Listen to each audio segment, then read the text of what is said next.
শ্রী শ্রী দুর্গা মাতায় নম। নমস্কার দর্শক বন্ধুরা, অমৃত জ্ঞান ইউটিউব চ্যানেলে আপনাদের সকলকে জানাই সুস্বাগতম। বন্ধুরা, আজকের এই অনুষ্ঠানে আলোচনা করব পিতৃপক্ষ এর পূর্ণাঙ্গ সময়সূচি সম্পর্কে এবং ব্রাহ্মণ ছাড়া কিভাবে আপনারা পিতৃতর্পণ নিজেরা ঘরে বসেই করতে পারেন তার পদ্ধতি কি সেটা জানাবো। এবং এই পিতৃপক্ষ চলাকালীন বিশেষ এমন 3টি কার্য রয়েছে, সেগুলো কখনোই করতে নেই, নইলে চরম দুর্ভাগ্য জীবনে আসে। সেই 3টে কর্ম কি সেটিও কিন্তু আপনাদেরকে জানাবো। এছাড়াও এই পিতৃপক্ষ চলাকালীন এমন 3টে কর্ম রয়েছে যা করলে পিতৃপুরুষদের আশীর্বাদ পাওয়া যায়, তথা মেয়েরা কি পিতৃতর্পণ করতে পারেন। ওভারঅল এই প্রত্যেকটা বিষয় নিয়ে আজকের এই অনুষ্ঠানে আলোচনা করব। সুতরাং অনুরোধ করব ভিডিওটি সম্পূর্ণ দেখুন।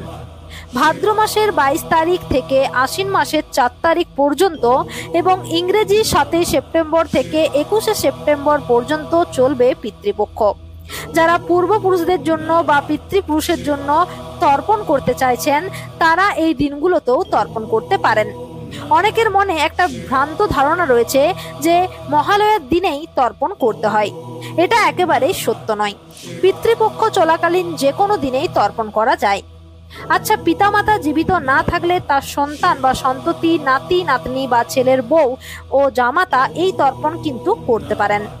যদি আপনারা ব্রাহ্মণ ছাড়া নিজেরাই পিতৃতর্পণ করতে চান, সেক্ষেত্রে নিজের বাড়িতে বা পুকুরে, নদীতে বা গঙ্গাতে দক্ষিণ দিকে মুখ করে কোষাকষিতে জল, দূর্বা ও কালো তিল নিয়ে এই পিতৃতর্পণ করা যাবে। তবে এই পিতৃতর্পণ ব্রহ্ম মুহূর্তে করা সবথেকে শুভ। তা না পারলে পিতৃপক্ষ চলাকালীন যে কোনো সময়ে সকাল দিক করে আপনারা কোনো ব্রাহ্মণ ছাড়াই এই তর্পণ প্রক্রিয়া সমাপন করতে পারেন। এবং যার উদ্দেশ্যে, যার নামে এই তর্পণ করবেন তাকে উদ্দেশ্য করে কোনো গরিব মানুষকে, ব্রাহ্মণ, বৈষ্ণব এদেরকে কিছু খাওয়াবেন বা দান করতে পারেন। এবং পিতৃতর্পণ যেদিন আপনারা করবেন সেদিন কিন্তু নিরামিষ আহার গ্রহণ করতে হবে। এছাড়াও পিতৃতর্পণ করার সময় ধুতি এবং ঘাড়ে গামছা নিয়ে তর্পণ করতে হয় এবং সূর্যদেবকে জল অর্ঘ্য দেওয়ার পরেই কিন্তু পিতৃতর্পণ করতে হয়। আচ্ছা, যাদের সন্তান দুর্ভাগ্যবশত ইহলোকে নেই তাদের উদ্দেশ্যেও কিন্তু এই পিতৃতর্পণ পিতৃপক্ষ চলাকালীন আপনারা যারা মা বাবা রয়েছেন বা দাদা বা ভাই বা দিদি, তারা মন্দিরে গিয়ে পুজো দেবেন। কোনো ব্রাহ্মণ, বৈষ্ণব বা গরিব মানুষদেরকে দান দক্ষিণা করবেন, কিছু খাওয়াবেন। যেমন ছাতা, চপ্পল, বস্ত্র, খাদ্য, শীতের পোশাক, এই দানগুলো করবেন। এর ফলে যার নামে এই দানগুলো করবেন তার পুণ্য লাভ হবে এবং তার পরের জন্ম খুব সুখকর হবে। এবং সেই আত্মা যদি নরকগামী হয় তার নরকের কষ্টটা অনেকটা কমে যাবে। এছাড়াও যেসব পিতামাতার পুত্র পুত্রী কেউ নেই তারা নিজেদের স্বামীর উদ্দেশ্যে বা স্ত্রীর উদ্দেশ্যে এই তর্পণ কিন্তু করতে পারেন। অর্থাৎ স্বামী স্ত্রীর মধ্যে কেউ মারা গেলে যিনি বেঁচে থাকবেন তিনি এই তর্পণ করতে পারেন। বা ধরুন কারো শ্বশুর মারা গেছে এবং সেই শ্বশুরের কোনো পুত্র নেই, সেক্ষেত্রে যিনি বৌমা তিনিও কিন্তু এই তর্পণ করতে পারেন। আচ্ছা, এরপর জেনে নিন যে এই পিতৃপক্ষ চলাকালীন যে 3টে খাবার গৃহে রন্ধন করতে নেই বা গ্রহণ করতে নেই, কারণ এই খাবারগুলো এই সময় পিতৃদের উদ্দেশ্যে প্রদান করা হয়। সুতরাং শাস্ত্র মতে নিষেধ রয়েছে এগুলো গ্রহণ করা। দেখুন, 7 সেপ্টেম্বর থেকে 21 সেপ্টেম্বর পর্যন্ত পিতৃপক্ষ চলবে এবং বিশেষ কয়েকটি খাবার রয়েছে, সেগুলো কিন্তু এই মহালয়ার দিন পর্যন্ত আপনারা কিন্তু রান্নাঘরে রান্না করবেন না বা নিজেরাও গ্রহণ করবেন না। নাম্বার 1, কালো তিলের প্রয়োগ আপনারা কিন্তু রান্নার ক্ষেত্রে করবেন না বা তিল দিয়ে তৈরি কোনো খাবার গ্রহণ করবেন না। নাম্বার 2, কলার থোড় কোনোভাবেই দেবীপক্ষ থাকাকালীন পর্যন্ত গ্রহণ করবেন না।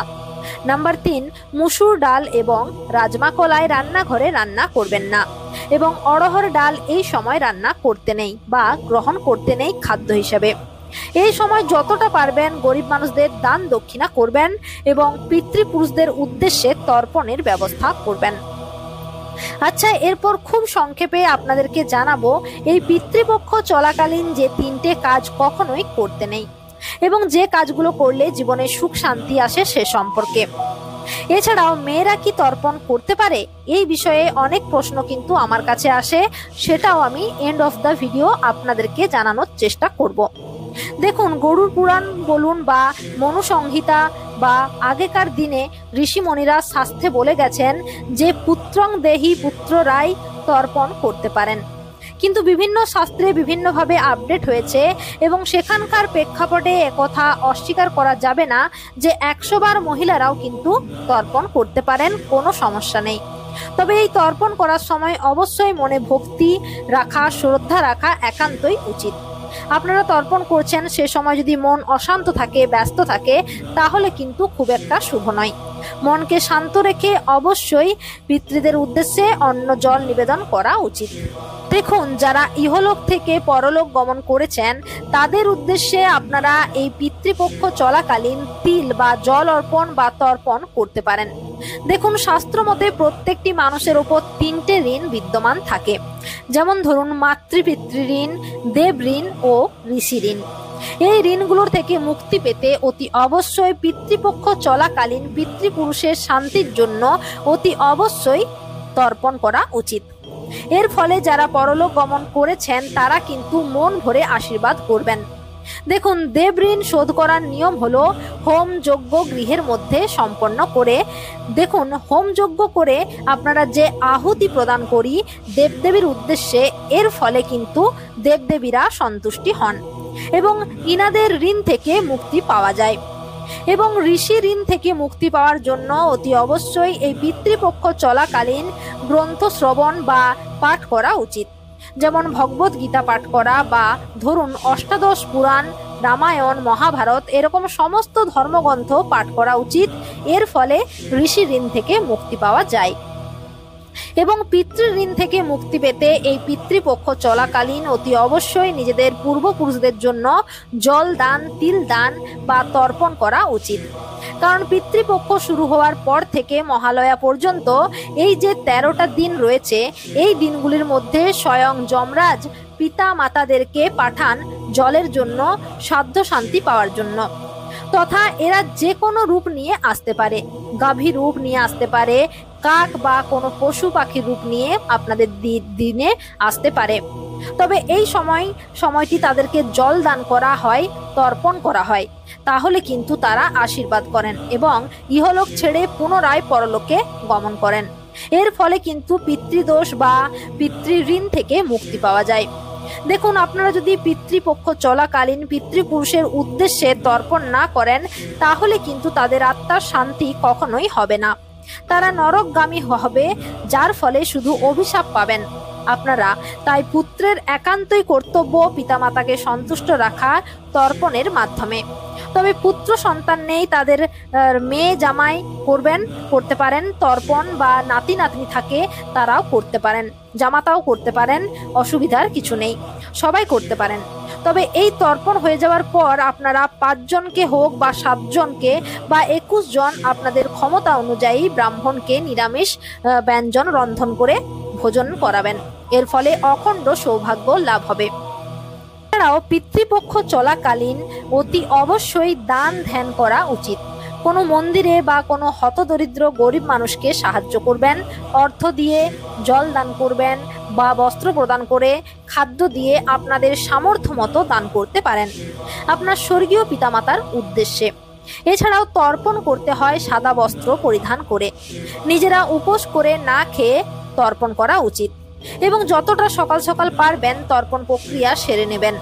দেখুন বন্ধুরা, এই পিতৃপক্ষ চলাকালীন প্রত্যেকটা দিন সকাল থেকে দুপুর পর্যন্ত পিতৃপুরুষরা আসেন যার যা স্থানে এবং তারা আশা করেন যে আমার পুত্রবধূ, পুত্র বা সন্তান সন্ততিরা আমাদেরকে জল দান করবেন, খাবার দেবেন বা তর্পণ করবেন। এবং যারা তর্পণ পান তারা সন্তুষ্টি হয়ে চলে যান আশীর্বাদ করতে করতে। কিন্তু যেসব সন্তান সন্ততিরা, জামাই মেয়েরা পিতৃপুরুষের শান্তি কামনা করে না, তারা সারাটা দিন ইহলোকের থেকে নিরাশ হয়ে মন দুঃখ করে অভিশাপ দিতে দিতে চলে যায়, যার ফলে কিন্তু পিতৃদোষ, মাতৃদোষ এবং এগুলো কিন্তু জাতক জাতিকার জীবনে লেগে যায়, যার ফলে পরিবারের অশান্তি, রোগ জ্বালা, বিপদ আপদ বা অর্থহানি এগুলো কিন্তু বৃদ্ধি পায়। দেখবেন পরিবারের সুখ থাকবে না, আনহ্যাপি একটা জীবন যাপন লাভ করবেন এবং এটিকে শাস্ত্রমতে অত্যন্ত মহাপাপ হিসেবে গণ্য করা হয় যারা পিতৃপুরুষের উদ্দেশ্যে তর্পণ করেন না।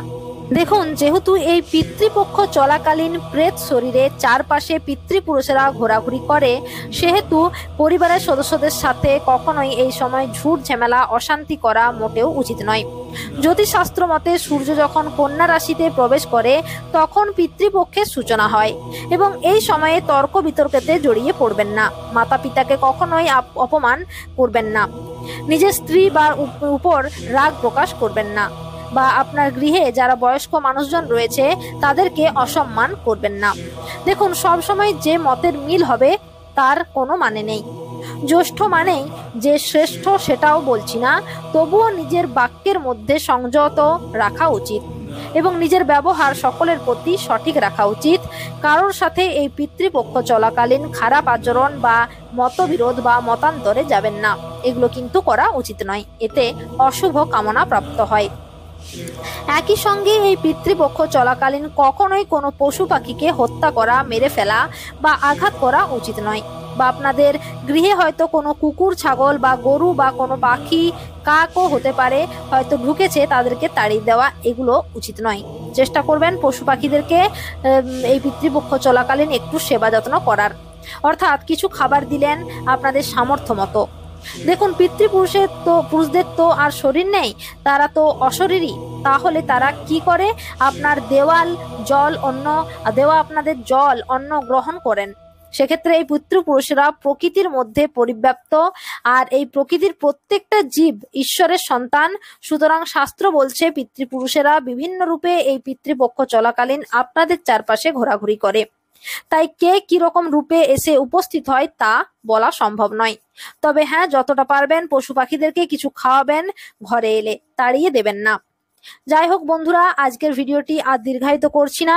যদি ভিডিওটি আপনাদের ভালো লেগে থাকে তাহলে অবশ্যই লাইক, কমেন্ট, শেয়ার করতে ভুলবেন না। ঈশ্বর আপনাদের প্রত্যেকের মঙ্গল করুক। নমস্কার, ধন্যবাদ।